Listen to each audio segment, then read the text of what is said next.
ჩვენს აქედანაც მივესალმებით ტაო-კლარჯეთიდან იმ დიდ სიხარულს, იმ დიდ საზეიმო ვითარებაში იდოს უფალი დაემარა ჯამს ჩვენი ბაგებიდან, ჩვენი საქმეებით. ბრავო ჟამია, ქრისტე აღსგა. ქრისტე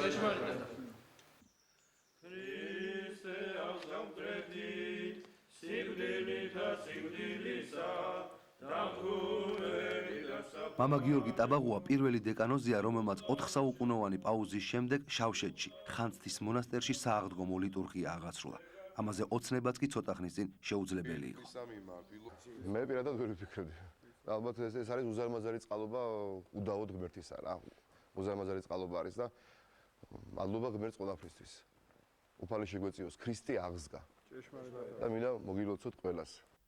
ნახევრად დანგრეული ტაძრიდან გამოსული წირვა-ლოცვისა და საგალობლის ხმას მთელი ზეიმის ჩაშლა შეეძლო.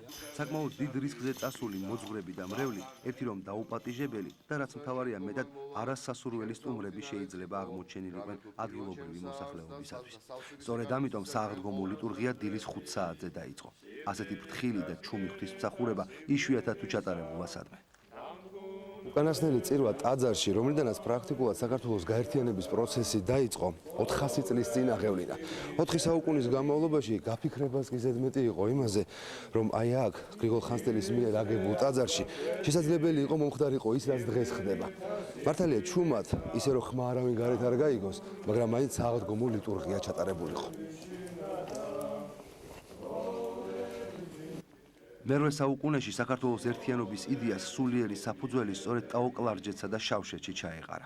ღირსი მამის გრიგოლ ხანძთელის და მისი თანამოაზრეების ძალისხმევით უდაბური მხარე საქრისტიანოს ცენტრად იქცა და მოუკიდებლობისა და ერთიანობისათვის მებრძოლი ხალხის სულიერად გაძლიერებაც სწორედ აქ დაიწყო.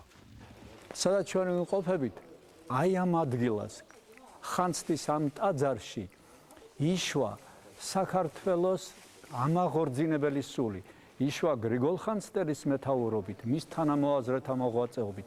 აქ შეუდგა ამ საქმის საქართველოს გაერთიანების თესლის ჩაყრას და ფიქრობდა ასეთი მეთოდით, ცოტა უხერხულია სიტყვა მეთოდი, ასეთი პრინციპით. ჯერ უნდა ალამაღლოთ სულიერება, ადამიანი უნდა გავხადოთ ღირსეული და ის გამოდგება სამშობლოს მომვლელ მომპატრონებლადო. უბირი ქართველი ფიქრობდა იგი, სისხლს კი არა, ოფლს არ დაღურის წვეთს სხვათათვის, მათ შორის ქვეყნისათვის და მან ძალიან მოკლედ თქვა და მისმა თანამოაზრემა ეს გააკეთეს იმით, რომ აქ დააფუძნეს საგანმანათლებლო კერები ამ სიტყვის ფართო მნიშვნელობით. ასწლეულების განმავლობაში ტაო-კლარჯეთის ქართული ტაძრების ქართულობას ეჭქვეშ აყენებდნენ, ვისაც არ ეზარებოდა მათ მითვისებას ცდილობდა. ეს პრობლემა დღესდღეობით ნაწილობრივ მოგვარებულია. თუმცა დანგრევის პირას მისული ტაძრები სასწრაფო კონსერვაციას საჭიროებს, რაც არა მხოლოდ მათი არქიტექტურული ღირებულების, არამედ იდენტურობის გადასარჩენა და აუცილებელი. შესწავლა დაწყებულია, ეს უნდა გაგრძელდეს, იმიტომ რომ ეს მხოლოდ სამშენებლო ფაქტი ხო არ იქნება რა, ეს იქნება კონსერვაცია, რესტავრაცია, რომელიც არის კომპლექსი.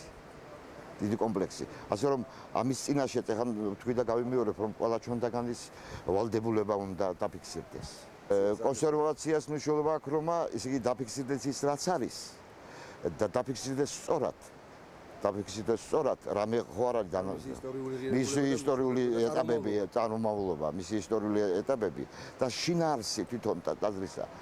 ტაძარი რასაკვირველია, უპირველეს ყოვლისა ეს არის სასულიერო რამ ფენომენი, ხო? მაგრამ მომედორო აქ არის კულტურა, აქ არის ინფრასტრუქტურა, ვთქვათ ესეც. ქართული კვალის წაშლა ტაო-კლარჯეთში არაერთხელ უცდიათ. ზოგი ტაძარი დაანგრიეს, ზოგს გვერდით მიუშენეს და ზოგიც პირდაპირ მეჩეთად გადააქციეს. თუმცა სამართლიანობა მოითხოვს აღინიშნოს, რომ ასეთმა ბარბაროსულმა ტრანსფორმაციამ არა მხოლოდ უარყოფითი შედეგი გამოიღო. შეიძლება ცოტა უხერხულადაც ჟღერდეს, მაგრამ უნიკალური ქართული ტაძრების გადარჩენის საქმეში ტაო-კლარჯეთში იმანად შეასრულა დიდი მნიშვნელობა, რომ მათში და ხშირად მათ გვერდით მეჩეთებს აგებდნენ. ელემენტარულად ძალიან ბევრი ტაძარი ამან აფეთქებას გადაარჩინა. ქრისტიანობისა და ისლამის ამ ერთგვარმა სიახლოვემ გადაარჩინა ოშკი, იშხანი, ხახული და კიდევ მრავალი უნიკალური ქართული ტაძარი. სამწუხაროდ ჩვენამდე ვერ მოაღწიეს ბანამ და ოპიზამ. შეგვეციოს წმინდა ღირსი მამა გრიგოლ ხანძთელი და საბაიშნელი და ყველა აქ მოღვაწე ამ კლარჯეთის სავალეში მოღვაწე მამები. ამენი იყოს. ამინ. ტაო კლარჯეთის სიწმინდეების მონახულება და აღდგომა დღეს წირვაზე დასწრება ამ ერთგვარი სასულიერო სამეცნიერო ექსპედიციის თითოეული წევრის ოცნება იყო. ემოციის გადმოცემა ყველას უჭირს. ელენე იაშვილისთვის ბედნიერება კი ორმაგია. მისი ვაჟი ხანძთაში ჩატარებული ისტორიული ლიტურგიის ერთადერთი სტიქაროსანი იყო. იფიქრებდი როდესმე რომ ხანძთაში წირვას დაესწრებოდი თან აღდგომას. არა, ვერც ვიფიქრებდი და ვერც ვიოცნებებდი. ვიოცნებ და როგორი განცდა არის ეს ყველაფერი?